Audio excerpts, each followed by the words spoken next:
Could Lucy try and talk to us and move the tip? Whoa! Murder, suicide and phantoms await the most haunted team in Nottinghamshire.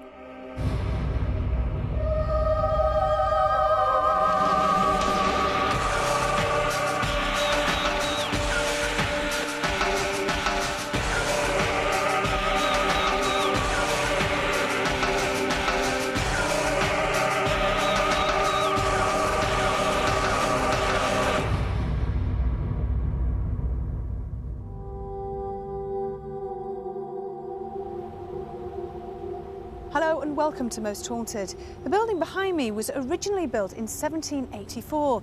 It has a history from child labour to suicide. There are many ghost stories here, from women dressed in black to apparitions disappearing when approached, strange noises and a feeling of complete depression. With all this in mind, I just had to investigate Plesley Vale Mills. Lying 4 miles north of Mansfield, both of the mills at Plesley Vale date back to well over 200 years. With the cotton industry booming at the turn of the 19th century, child labour was often used to meet demand. But the harsh conditions did account for many young lives.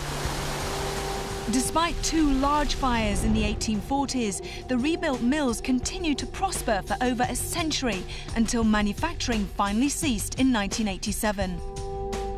After 7 years of neglect, Mill Number 1 was partly renovated and is now utilised by a variety of businesses.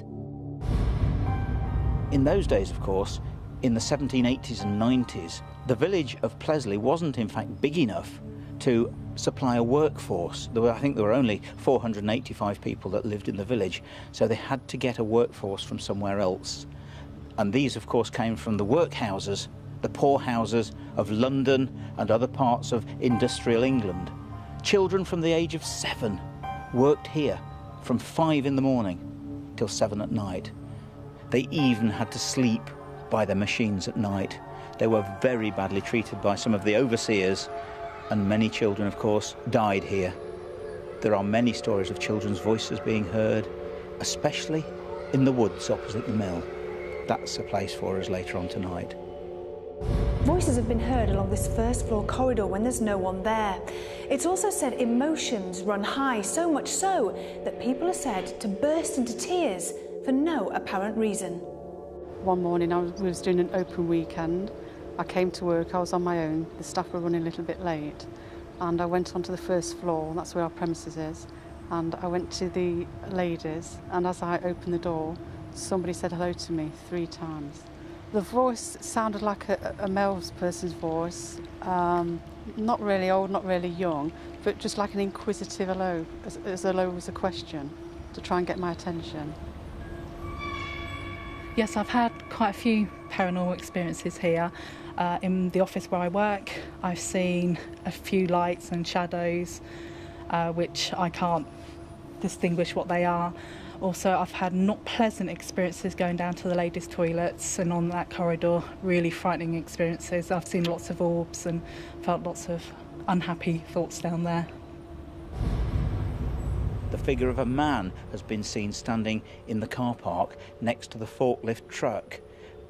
People at night delivering containers speak to him and then complain about how ignorant he is because he never speaks back. Many men have reported that to the security, but the ghost or the person that's standing there doesn't answer them. And the people that are doing the deliveries think that the person's quite rude. So when they drive out, they say to the security they've just been speaking to someone that never answered them back. But the night security man tells them that that's happened many times. Dark ghostly shapes have been seen here in the woods, along with voices, giggling and laughter. So who or what haunts Plesley Vale Mills? We have 24 hours to find out. The best place for the most haunted group to go to is on the floor that I work, which is the floor 1. Somebody down there is not very happy. I feel it is a male, and now you lot are here. I feel that he is not very happy. He is really quite upset that you're disturbing his peace. This location is one of the most complex that we have ever visited. So does parapsychologist Kieran O'Keefe have any tips for obtaining the best results? This, to me, is a lot different to some of the locations we've been to because it's not claustrophobic, it's not small spaces, it's big corridors. How do you think everybody's going to feel tonight? I think you're right, it's not a typical haunted location. There are certainly some parts that have been recently refurbished, so there's not going to be any sort of psychological effect or suggestion effect at work. However, there are some areas that are derelict and certainly look as though they date back hundreds of years, and that may add to the fear and anxiety and suggestion that's going on this evening. Is there any particular story or haunting that interests you about this particular place? And is there anything that you're looking forward to for yourself that you're going to do tonight? I'm quite excited about tonight because there's been a lot of eyewitness reports of full-body apparitions and interaction with those full-body apparitions. Hopefully we'll catch something on film. Hopefully somebody might even have that interaction. We've invited spiritualist medium Derek Akora and guest psychic David Wells to join us in Nottinghamshire. Both arrived just prior to filming and with no previous knowledge of our concealed location. Surrounded by woodland and with few safe places to hide, it was time to investigate Plesley Vale Mills.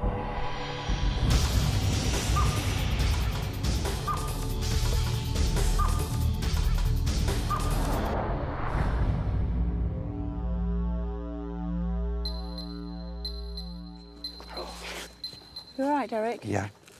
I'm just, as we come up into this atmosphere, even though it's outside, what keeps on coming here, I'm very aware of this very, very young child. And also, there's a lady with this child. And I feel with her there's great sadness. And I feel she wants something sorting, she wants something clearing up. She wants, I feel, us to know something. I don't know what that is yet, but I just feel with this lovely lady, a young lady, her energies are still around. So is this babe child. Is it her child? It's her baby? It's her baby, her child. And I'm also now getting this mental image of a man that's behind her. And she's not known he was behind her. He's pushed her. He's pushed her over. Where's he pushed her from? Can you just tell which point? Just point to the direction. Yeah, don't walk near to the edge. Over that way? Yes. Okay. Oh. So the man has pushed her off the edge? He's pushed her off the top, edge. yeah. And she wants... Thank you, Sam. Her and her babe child perished. He sprung up on her. As she turned round, there he was. And he's pushed her over. And right, a big drop. Poor bless her. Why would he She's do on that? Why would he do that? I feel that his association with this young lady as if he was doing things that he shouldn't. That's the way they give it to me. He was doing things that he shouldn't have been doing with this young female. And I feel she wanted him to be more responsible. Mm. And he cajoled her to these heights. And at the last moment she heard, she turned and he was there and he pushed. And she went down. We need you to find out who she was and who the man was that pushed her, Derek. Yes, I'll ask. I'll keep on asking. Yeah. John. John who? John who, please? John who? Come on, please. If you give me so much, give me a bit more. Bless.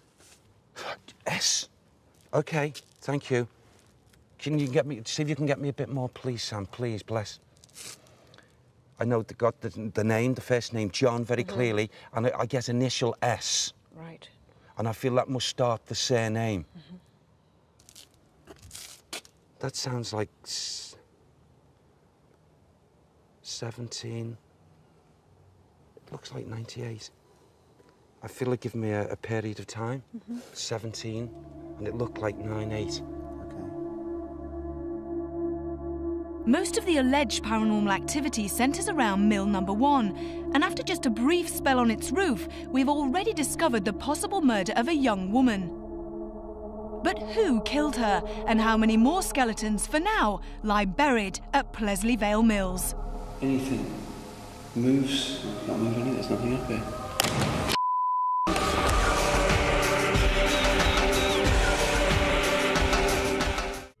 After just a brief time on the mill's roof, Derek has been drawn to the energy of a female who appears to have once been pushed from the building's summit, although we aren't yet able to establish exactly who was responsible for her ending her life so abruptly. We move down to the building's 4th floor, and one room in particular. At first sight, an innocuous empty space, but allegedly full of supernatural activity. Okay, Karen. I mean, this room doesn't look so bad as it smells heavily of plaster. Yeah. But it looks good, doesn't it? It does look good, but it's scary. not good. Why? Because as we've just entered here now into this atmosphere, Sam just said, give me the name, or a name. I've got a first name, then I seem to got a surname. Yeah. He said, Henry Cater. And he walks up and down, and he, you know, I wouldn't be at all surprised whether the sound would be as strong as this. And at speed as well. You know, someone walking across this floor. And also, I feel there's an amount of sounds and audibles, all I feel down to this particular man. What was his connection to this place? Okay. What was he, Sam? Although it wasn't called that in his day, he was in supervision. That's a supervisor of some description.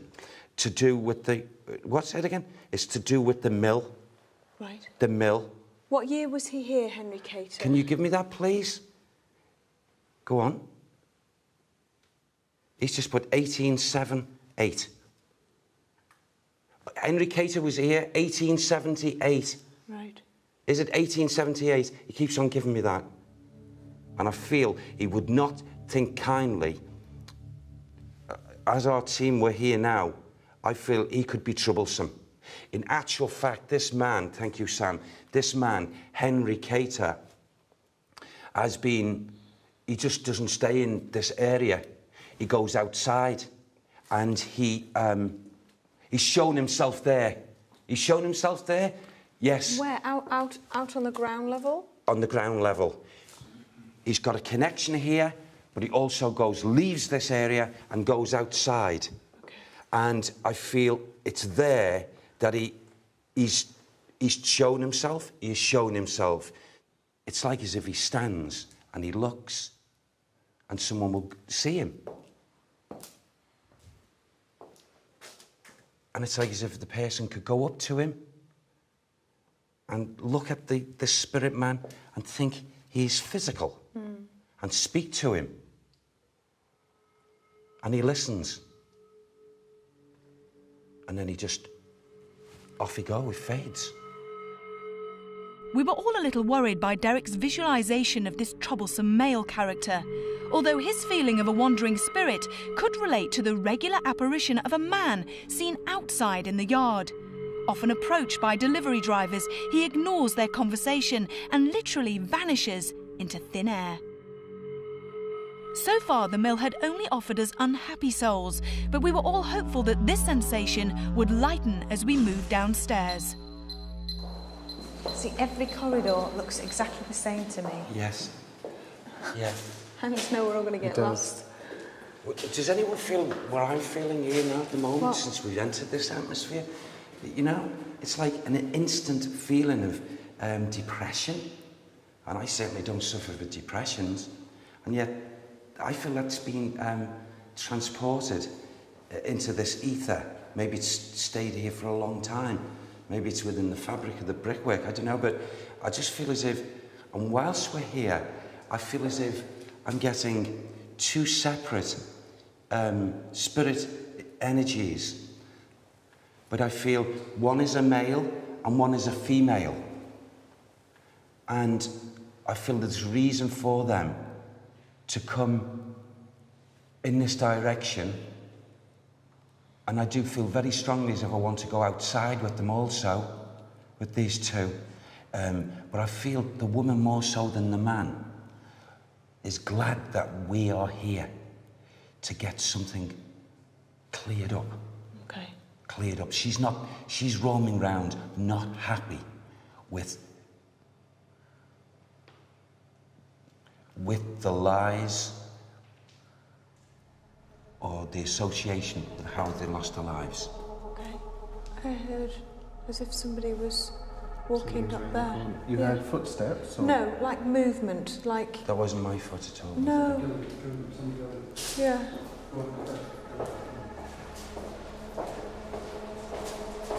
That was weird. It was, you know, like if someone was behind you but further up and you, Right. there was movement. And I know it's very echoey, but to me it just, I can't even describe it. It was just, not a shuffle, but it was just as if someone was, I can't describe it. It was, Somebody was moving? Someone or was like moving. Something was there. Did anybody else hear anything? No, I didn't hear anything, but I know a couple of witnesses have said that they've heard that's exactly the same thing. It's quite a common incident. Different people have felt the presence of someone, but they don't see anything. They just feel that. I was certain that I had heard movement around the corner. With all of the crew stood still at this point, the sound of something moving on the concrete floor was audible.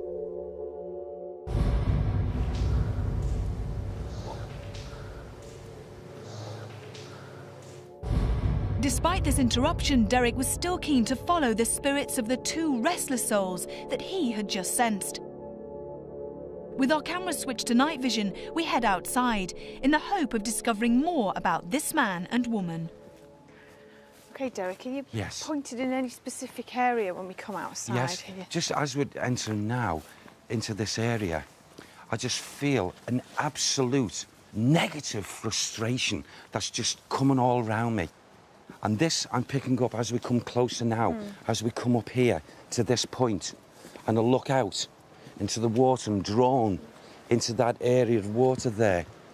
And I've got this, the only way I can describe it, I've got this such a sorrowful soul in a lady, a young woman, and also seemingly submerged again, because twice I felt submerged a moment ago. So that links with a male as well. So out there, Ivy, both a female, I feel, a young lady and a man found themselves, their physical body, being submerged in this water. Now, I feel that the lady whose energies is wanting to draw us out even more so than the man, they are not connected like husband and wife or girlfriend, boyfriend, or even brother and sister. I don't even feel that they're from exactly the same time. But this is the couple that you were talking about, but they're not connected, they just had the same fate. Yeah, exactly. Right. And I can very clearly, because Sam's backing it up all the way, he said, the cover-up was this, in its own right, is that maybe, is it the authorities, Sam? The authorities or accepted that these the two losses of both their lives were not due to anything other than suicide. So I feel these so-called suicides of both the female and the male is not so. Their lives were taken from them. They were murdered. They were murdered. Right. And there was one, I feel, big cover-up. So basically, these two souls are not at rest. One of the strangest incidents that is regularly witnessed at Plesley Vale involves a dog called Joe, who belongs to one of the building's tenants. Whenever the dog enters mill number 1, he manically barks, then chases some form of presence all the way up to the 4th floor. Keen to explore this area of the mill, guest psychic David Wells decides to lead Joe up to the scene of the dog's frenzied behaviour. Kieran, Tom and myself follow them for the first vigil of the night. But how would the dog react on this occasion? What do you feel in here? Feels very heavy. I can't sense a male. If I just show you, he's quite agitated, and he's almost doing this. He's doing this, but it's very short. It's not. Although it's this. You know, he's not. It's no more than that. The dog couldn't be happier, could it? No. Quite relaxed laying there. Yeah, he seems happy. He is staring at the same spot, though. Yeah, he's looking over there. He's not shifted. His ears are pricked up.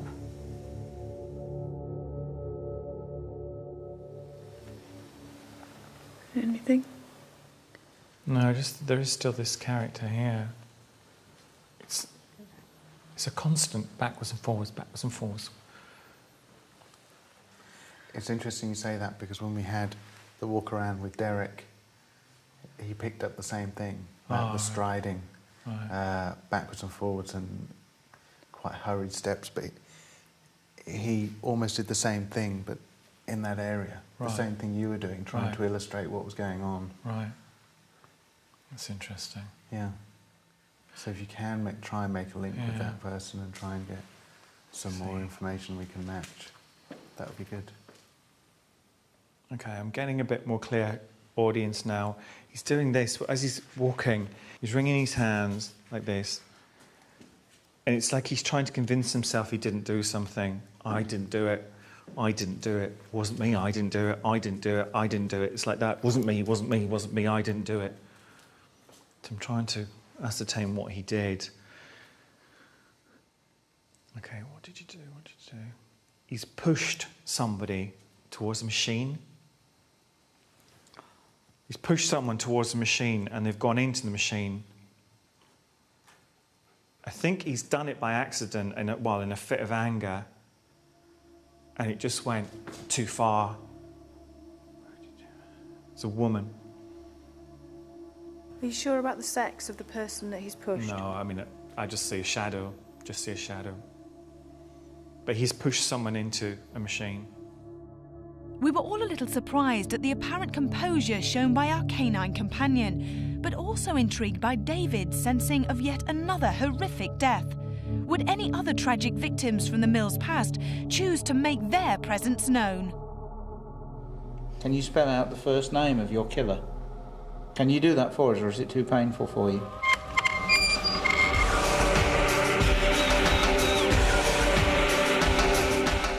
Our Nottinghamshire location boasts several forms of phenomena, and two scenes of possible paranormal activity revolve around the entrance to the building.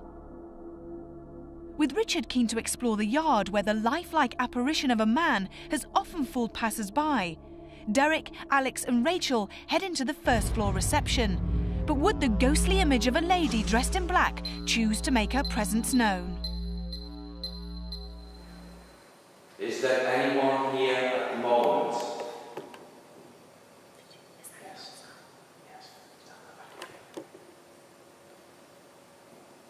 What did that sound like to you, Rachel? It sounded like knocking.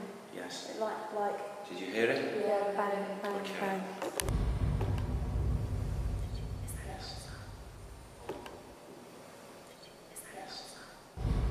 Gordon Bennett. Going round to the car park, first of all, where the ghost of a man's been seen on many occasions. Many occasions. He's so realistic that people actually think he's a real person. You speak to him, and the ignorant devil never speaks back. So that definitely sounded like banging. Did it to you, Alex, as well? Yeah, definitely. There's definite knocking noises. I just got an orb.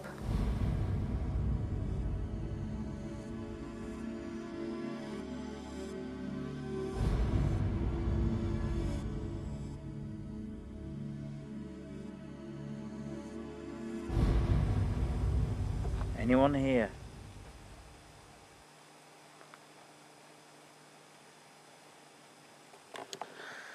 Don't think so. Let's take it. Although Richard encountered no activity whilst outside, his camera did suddenly switch off. A later inspection revealed no technical problems with the equipment, and it remained in use during the rest of the investigation.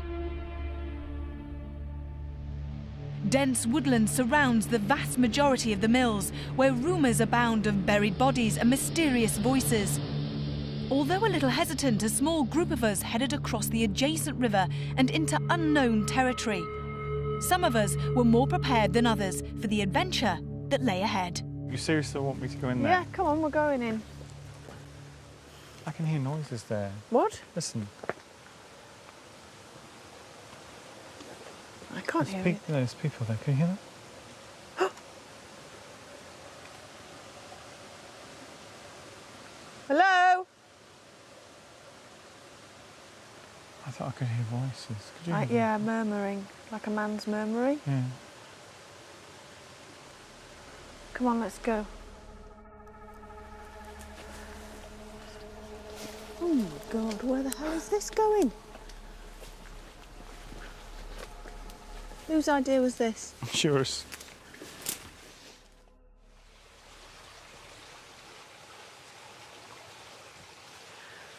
You see, I definitely did hear like a man's murmuring. Yeah, I did. It's like a voice talking. Someone was talking.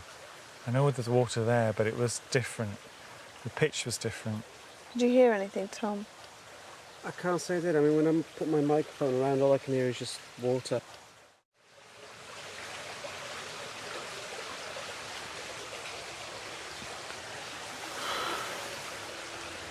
I don't really get anything. What? It's very odd. What did you hear? Oh, don't. Coming from over there. From which direction? It's not duck. That direction to your right.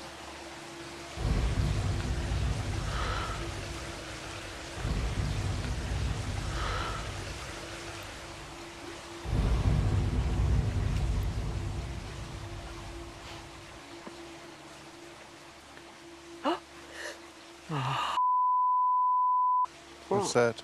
It's movement. Yeah, there was.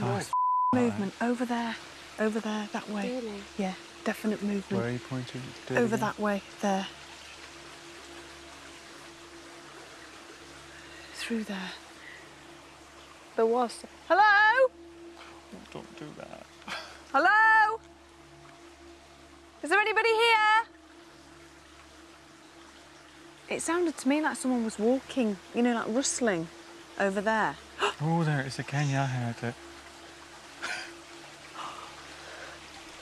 Did you hear it? I definitely heard it. I definitely heard it. Where are you Just Over there. there. Yeah, through there.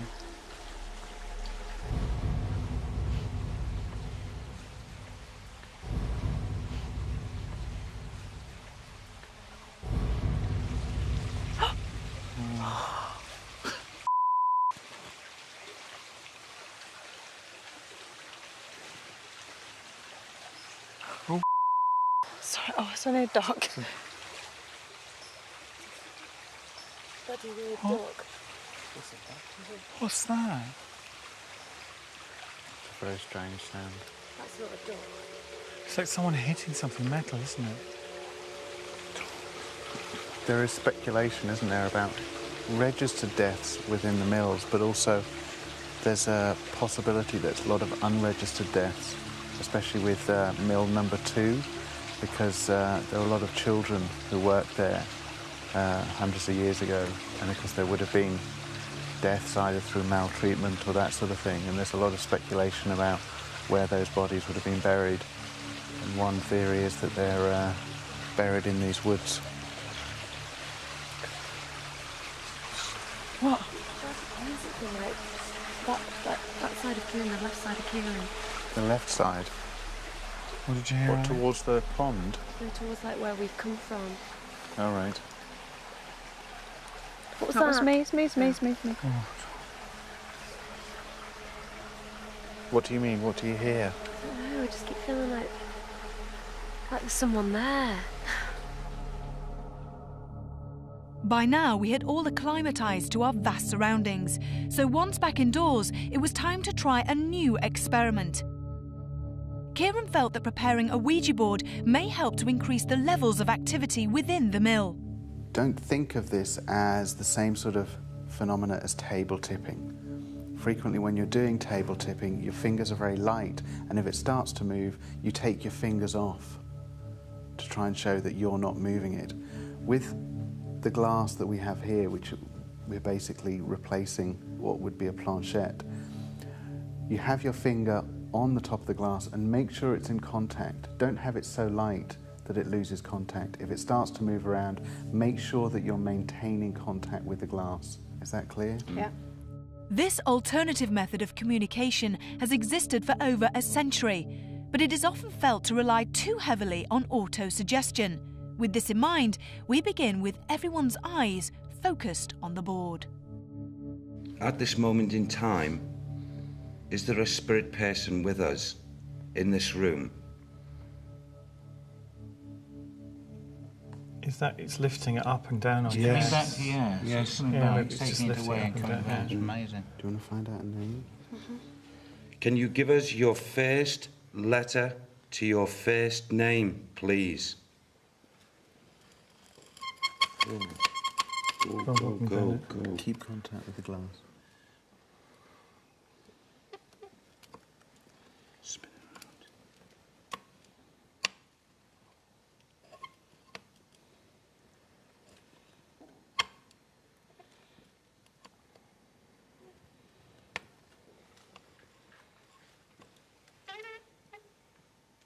J. Thank you. Can you give us your second letter to your first name, please? The response from this experiment had produced a lot of detailed information. Apparently, a 53-year-old with the first name of John was murdered at the mill in 1847 by someone represented by the letter S. Can you spell out the first name of your killer? Can you do that for us, or is it too painful for you? Although initially pleased, we were all very aware of the suggestion that may have contributed to this feedback.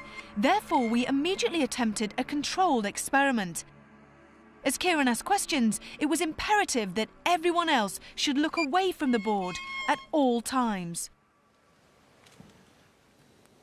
Saying goodbye now, that's not what we want. Are you still here? How old are you?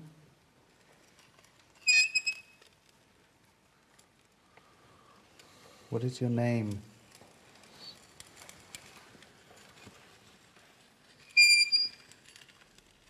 Is that your first name?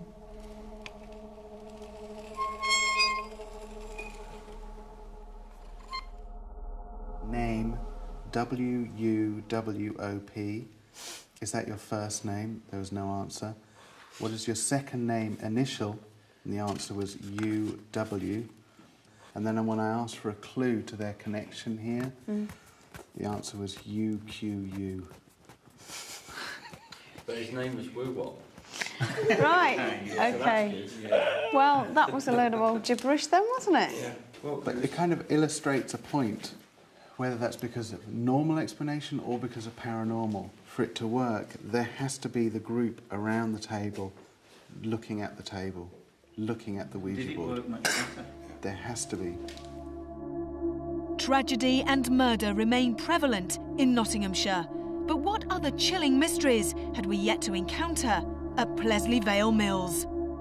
Please be kind. Please be unselfish.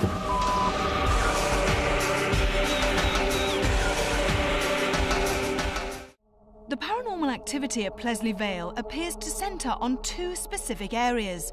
After a trial experiment with a Ouija board on the 4th floor, Richard, Carl, John and Stuart moved downstairs to the other supposedly spiritually active area, the 1st floor.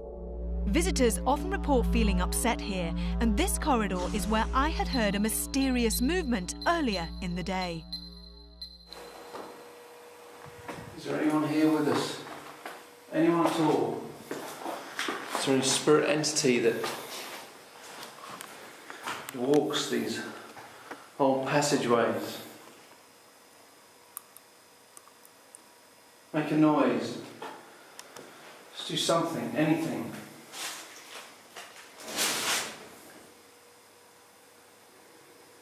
When you were talking then,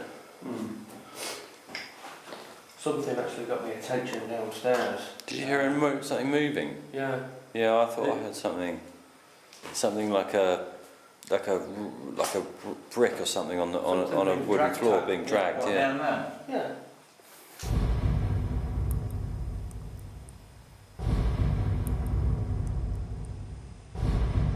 Any children here with us now?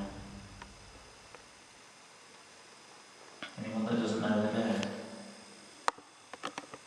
That still lingers around these corridors? If so, please give us some form of sign. Something's just shut across the screen. Once again, we were witnessing light anomalies that appear to be in direct response to our appeals for activity. At the end of this corridor are the ladies' toilets, another room where occupants have heard a man's voice in an otherwise empty environment. So how would this alleged spirit respond with 4 men in the room? Please say something to us, whoever you are. Are you here with us in this room? Please say hello to us.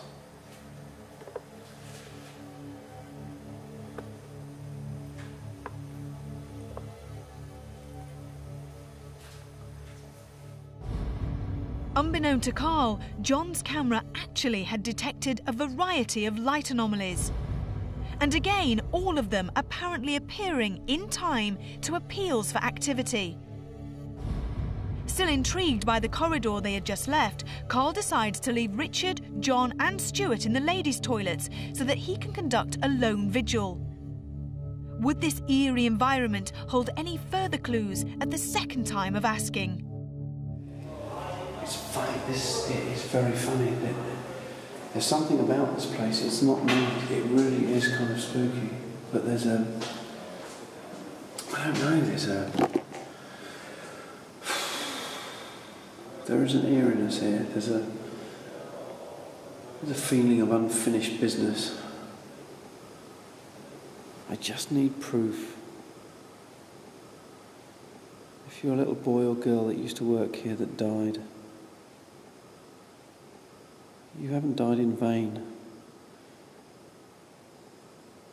Let people see you. Ooh.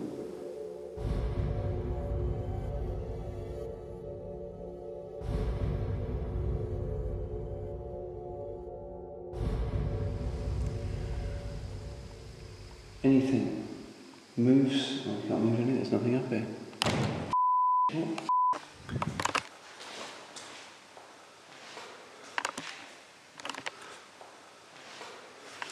I was just sort of moving the... I thought I heard a little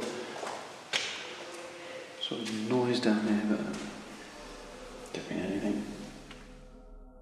Following up on the mysterious noise that Carl had just heard, we decided to stay in this corridor for our final experiment of the night, table tipping. With Kieran and David closely observing, Carl, Kath, Stuart and I gathered together in a smaller group than we previously attempted. And after the earlier calmness, this investigation was about to finally witness what we had all been promised. If you're there, please try to move this table. Is it my fingers or is it vibrating slightly?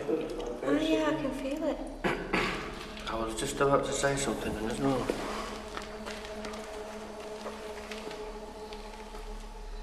Please try to vibrate the table more if that is you that's doing so.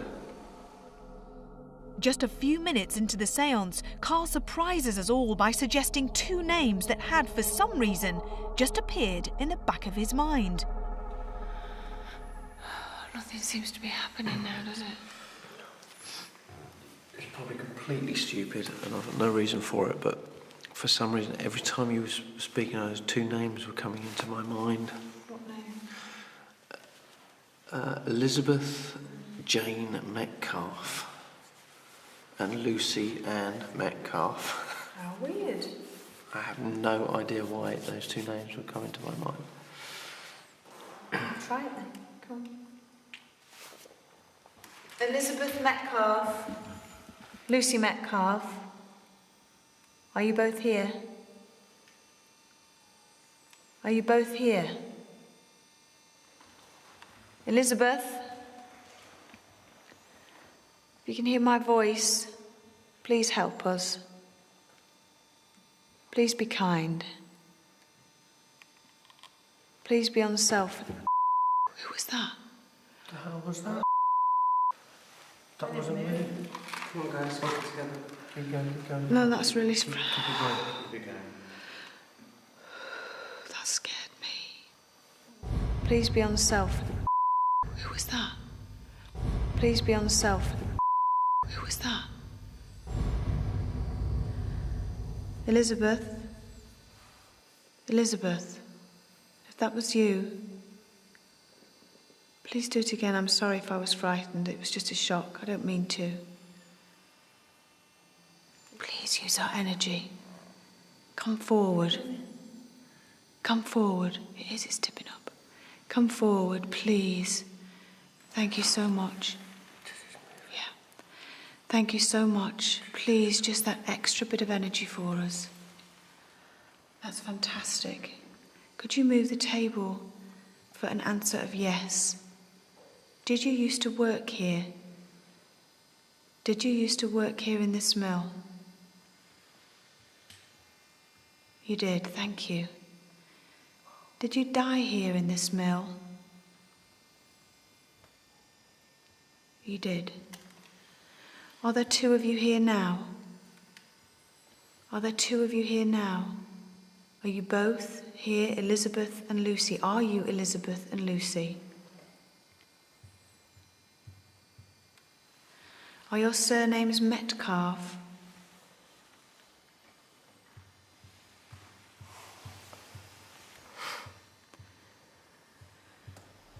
Were you killed? Were you killed in this mill?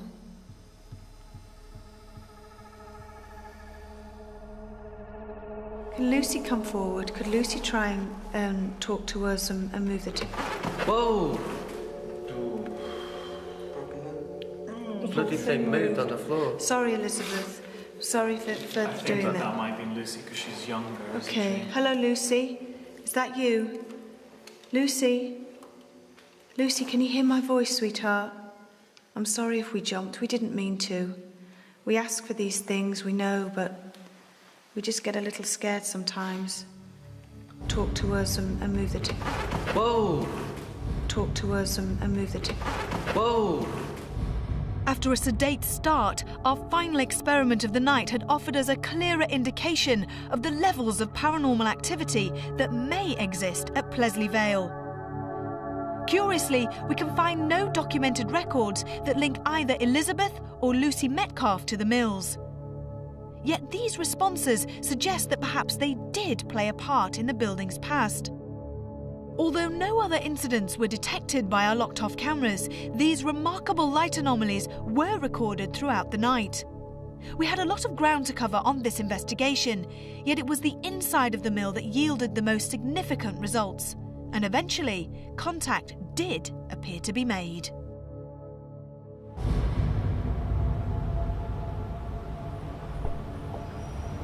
And so, the end of another 24-hour interesting experience at Plesley Vale Mill. Of course, everyone went off and did the usual vigils. People got spooked. Of course they did. They were in dark corridors in an old mill. We had a reasonable amount of success with the glass that was most definitely moving. And as far as we know, none of us were moving it. But there was certainly nothing conclusive from that. The glass on the table did actually move. Whether it's paranormal or not is another issue. There are a lot of skeptical explanations for a glass moving, a lot of it to do with unconscious movement, muscular movement, involuntary muscular movement, that sort of thing. In the second part, the people around the table looked away, closed their eyes, and still attempted to get messages coming through, answers to questions. It was just gobbledygook. Nothing came through. And for me, that was fascinating, because what it showed is that there is a natural explanation for the glass moving in this particular circumstance. 2 centuries of toil lies within these walls, but for some poor souls, this was also the scene of their own untimely demise. Until next time, sleep tight.